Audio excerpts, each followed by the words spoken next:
اس غریب آدمی کے بچے کو کہا درے پکڑ اور گورنر کے بیٹے کو اس کے سامنے مار، اور اتنے مار کے اسے سمجھ آئے۔ جب اس کو درے لگ رہے تھے تو لوگ دیکھ رہے تھے، تھوڑی دیر گزری تو حضرت سیدنا عمر فاروق رضی اللہ تعالیٰ عنہ نے فرمایا گورنر مصر کو بھی سزا دو، اس کے کپڑے اتروا کے اسے ٹاٹ کا لباس پہناؤ۔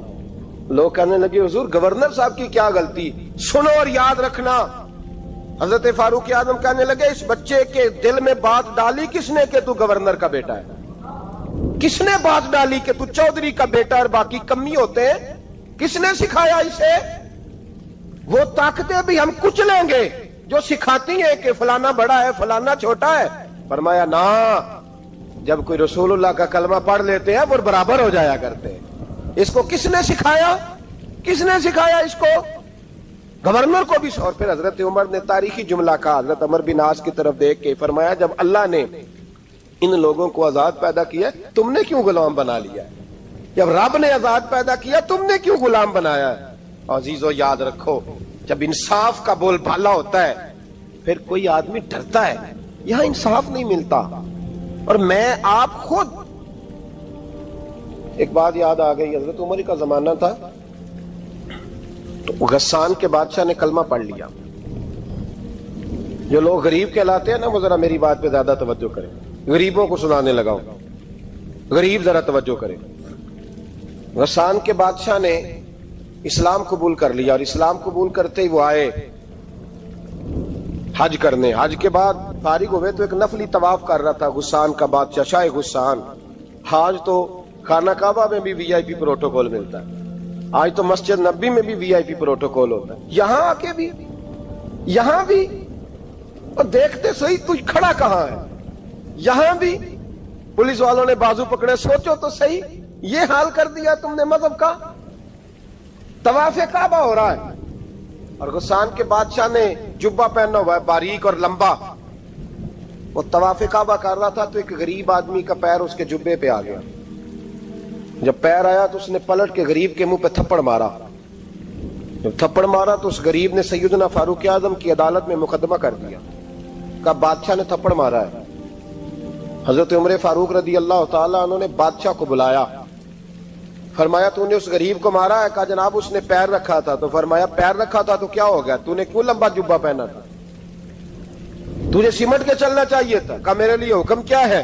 حضرت عمر کہنے لگے یہاں اسے رات میں راضی کر لے، ورنہ صبح اسی جگہ اسی کونے میں خانہ کعبہ کے سائے میں وہ غریب تیرے منہ پہ تھپڑ مارے گا اور تجھے تھپڑ کھانا پڑے گا۔ غریبوں سنو سنو، ساری رات وہ غسان کا بادشاہ غریب کی منت کرتا رہا تو راضی ہو جا۔ غریبوں تم سے شکوہ ہے، تم 2-4 لاکھ پہ راضی ہو جاتے ہو۔ غریبوں تم سے شکوہ ہے، تم انصاف ہونے نہیں دیتے۔ غریبوں تم تھوڑی تھوڑی بات پہ مطمئن ہو جاتے ہو، تھوڑی تھوڑی بات۔ جتنے غریب تن ہیں لباسوں سے دور دور، اتنی ہی چادریں میں مزاروں سے چھین لوں، اور جتنے غریب گھر ہیں اجالوں سے دور دور، اتنی ہی روشنی میں ستاروں سے چھین لوں۔ اتنی تو ہمتیں ہو میری کم سے کم بلند کہ شاہوں کے تاج فخر اشاروں سے چھین لوں۔ تمہاری زیادتی ہے، تم نے ظلم پروان چڑھایا ہے۔ جب تم چودھری کے کہنے پر ایم این اے کے کہنے پہ راضی ہو جاتے ہو، تم انصاف ہونے نہیں دیتے۔ ڈٹنا سیکھو، کھڑے ہونا سیکھو۔ جب اسے کہا نا راضی ہو جا تو وہ غریب کہنے لگا میں راضی ہو جاؤں اور کل تو کسی اور کو بھی تھپڑ مارے؟ فرمایا جتنی تیرے پاس دولت ہے لا کے قدموں میں رکھ۔ ہم دولتوں کی پرواہ اس لیے نہیں کرتے کہ ہم نے محمد عربی کا چہرہ دیکھا ہوا ہے، اب میری نگاہوں میں جچتا نہیں کوئی، اس لیے کہ جیسے میرے محبوب ہے ویسا نہیں۔ تم اثر لینا چھوڑ دو، تم اثر بڑا لیتے ہو۔ ہاں تمہارے اوپر چیزیں اثر انداز ہوتی ہیں، اس لیے انصاف نہیں ہوتا۔ ڈٹنا سیکھو، کھڑے ہونا سیکھو۔ جو بھائی ڈٹ جاتا ہے نا وہ بڑے کمال کر جایا کرتا ہے۔ ساری رات مناتا رہا۔ حضرت عمر سے کہنے لگا وہ نہیں مانتا، تو جناب عمر کہنے لگا پھر تیاری کر لیں، ہم بادشاہ نہیں دیکھیں گے، دولت نہیں دیکھیں گے، ہم رسول اللہ کا دین دیکھیں گے، ہم نبی پاک کا نظام دیکھیں گے۔ وہ بادشاہ رات کو دوڑ گیا، بھاگ گیا، جا کے عیسائی ہو گیا۔ لوگوں نے کہا اتنا قیمتی آدمی عمر نے ضائع کر دیا۔ فرمایا چپ کرو، میں نے کوئی چیز ضائع نہیں کی, میں نے تو اپنے رسول کا دین بچا لیا ہے, کوئی شے ضائع نہیں ہوئی. عدل جب تک, میں پھر کہوں گا, اس عدل کے نقصان میں ہر آدمی برابر کا شریک ہے. ہم عدل ہونے نہیں دیتے, ہم عدل قائم نہیں کرتے, ہمارا تقاضا ہی نہیں کہ عدل ہو, ہم اپنے آپ کو عدل کے لیے پیش ہی نہیں کرتے, مزاج ہی نہیں. حضرت علی المرتضیٰ ایک جری انسان تھے, اور وہ علی تھے جن پر انسانیت رشک کرتی, اور مولا علی وہ ہستی تھے کہ میرے مصطفیٰ کریم صلی اللہ تعالی علیہ وسلم نے فرمایا اس کے دیدار کو تو فرشتے بھی آیا کرتے ہیں. نا بڑا آدمی, اور پھر امیر المومنین خلیفۃ المسلمین حضرت علی, خود مولا علی نے حضرت قاضی شریح کو قاضی بنایا, چیف جسٹس بنایا, اپنے ہاتھوں سے تعیناتی کی. حضرت مولا علی رضی اللہ تعالیٰ عنہ کی زرہ گم ہو گئی, کافی دیر گزر گئی تو ایک یہودی کے پاس وہ زرہ آپ کو نظر آئی. حضرت علی نے ڈائریکٹ اس سے چھین نہیں لی, حالانکہ امیر المومنین تھے. ہمارے ہاں ڈنڈا بھی بڑا چلتا ہے نا, جو طاقتور ہوتا ہے وہ تو تھانے جاتا ہی نہیں, اس کو ضرورت نہیں, اس نے تو بندے رکھے ہوئے ہیں, اس کو تو پتہ ہے کام کیسے لینا ہے. لیکن حضرت علی نے آئینی رستہ اختیار کیا, قانونی رستہ. قاضی صاحب کی عدالت میں مقدمہ کیا کہ فلاں یہودی کے پاس میری زرہ ہے اور وہ چوری ہو گئی تھی, گر گئی تھی, گم گئی تھی, مجھے دلائی جائے. قاضی صاحب نے بلا لیا یہودی کو, امیر المومنین بھی کٹہرے میں. قاضی صاحب کہنے لگے اس سے کہ زرہ تیری ہے؟ اس نے کہا جی میرے پاس ہے تو میری ہے. قاضی صاحب کہنے لگے حضرت علی سے گواہ آپ کو دینے پڑیں گے کیونکہ مقدمہ آپ نے کیا ہے, اگرچہ وہ امیر المومنین ہے. سمجھ جو ہے بھائیوں کی, سمجھ آ رہی ہے باتوں کی؟ گواہ امیر المومنین آپ نے دینے ہیں کیونکہ مقدمہ آپ نے دائر کیا. تو حضرت علی کہنے لگے میرا بیٹا حسن گواہی دے گا کہ میری ہے, اور میرا غلام کمبر گواہی دے گا. قاضی صاحب کہنے لگے حضور ان کی گواہی درست تو ہے پر میں نہیں تسلیم کرتا, اس لیے کہ بیٹے تو باپ کے حق میں بولا ہی کرتے ہیں, نوکر تو آقاؤں کے حق میں بولتے ہی ہیں, جائیں کوئی غیر جانبدار بندہ لے کے آئیں جو گواہی دے. تو حضرت علی خاموش ہو گئے, کہنے لگے ابھی میرے پاس ایسا کوئی گواہ نہیں. قاضی صاحب کہنے لگے چلیں پھر آپ یہودی کو راضی کریں, آپ نے کیوں بلا وجہ گھسیٹا عدالت میں, راضی کریں, انصاف کا تقاضا ہے. تو حضرت علی قریب گئے, کہنے لگے بھیا ناراض نہ ہونا, زرہ تو میری ہے, ناراض نہ ہونا, میں نے غلط مقدمہ نہیں کیا. علیحدہ بات ہے کہ میرے پاس گواہ نہیں تو میں کوئی بے انصافی نہیں کر سکتا, تو میرے ساتھ چل, تجھے کھجوروں کا حلوہ کھلاتا ہوں تاکہ تو راضی ہو جائے. وہ یہودی کہنے لگا میں نے قاضی صاحب کا انصاف دیکھا اور جناب علی کا انصاف کے لیے کھڑا ہونے دیکھا تو میں مولا علی کے قدموں میں بیٹھ گیا. میں نے کہا علی جب تیری یہ شان ہے تو محمد عربی کا کیا مقام ہوگا. میں نے کلمہ پڑھنا شروع کر دیا. دیکھیں نا تقاضا پورا کیا ہے حضرت علی نے. تو وہ کہنے لگا علی تیرے انصاف کے رنگ نے نا, جملہ یاد رکھنا, کہنے لگا یہودی علی تیرے انصاف کے اس رنگ نے میرے دل سے کفر کی میل دور کر دی, تیرے عدل نے میرا کفر توڑ دیا, کفر. لیکن شرط دیکھیں نا, غریب آدمی ابو ایوب انصاری, ماڑے بندے, اب تو پیر اور مولوی بھی گنجائش نہیں نہ دیتا کسی کو بولنے کی, تو سیاست دان تو اللہ کی پناہ, وہ تو پتہ نہیں کس طرح سوتے ہیں رات کو, اللہ ہی جانتا ہے, پتہ نہیں کس طرح اپنے آپ کو مطمئن کر کے وہ زندگیاں گزار رہے ہیں, خدا ہی بہتر جانتا ہے. حضرت عمر فاروق جیسا دلیر اور جرری آدمی جمعہ پڑھانے مسجد میں داخل ہوئے تو جناب ابو ایوب انصاری دروازے پہ کھڑے ہو گئے, کہنے لگے عمر تیرے نوکر نہیں, ٹائم پہ آیا کر, بڑی دیر سے کھڑے ہیں. کیوں دیر سے آیا؟ بڑے جلالی تھے نا حضرت عمر, لیکن وہ جلالی اس وقت تھے جب کوئی ظلم کرتا تھا, اور ذات کے لیے جلالی نہیں تھے. کب وقت پہ آیا کر, کو ملازم نہیں تیرے. تو سیدنا فاروق اعظم منبر پہ چڑھے اور فرمانے لگے اللہ ابو ایوب انصاری کا بھلا کرے, جب تک اس طرح کے لوگ موجود ہیں کوئی بادشاہ بگڑے گا نہیں, اللہ اس کا بھلا کرے, اس نے میری توجہ صحیح. اور پھر عمر رو پڑے, رو کے فرمانے لگے مسلمانوں معاف کر دو, غلطی کوئی نہیں, میرے پاس کرتا ایک ہی ہے, اور عبداللہ کی ماں نے وہ دھو کے خشک ہونے کو ڈال دیا تھا, غریب ہوں, کرتا دوسرا کوئی نہیں, تو وہ ذرا نا خشک ہونے میں آ کے دیکھ لو ابھی بھی گیلا ہے, مجھے معاف کر دو, میری غلطی نہیں ہے. صحابہ درد کے ساتھ رونے لگے اور کہنے لگے اللہ اس طرح کے حکمران ہمیشہ عطا کرتا رہے. میرے بھائی تو انصاف کا رنگ تو دے, ان تقاضوں کو سمجھنا. یہاں کسی کی جرت ہے بول سکے, طاقت ہے کسی کی, لیکن انہوں نے اپنے آپ کو پیش کیا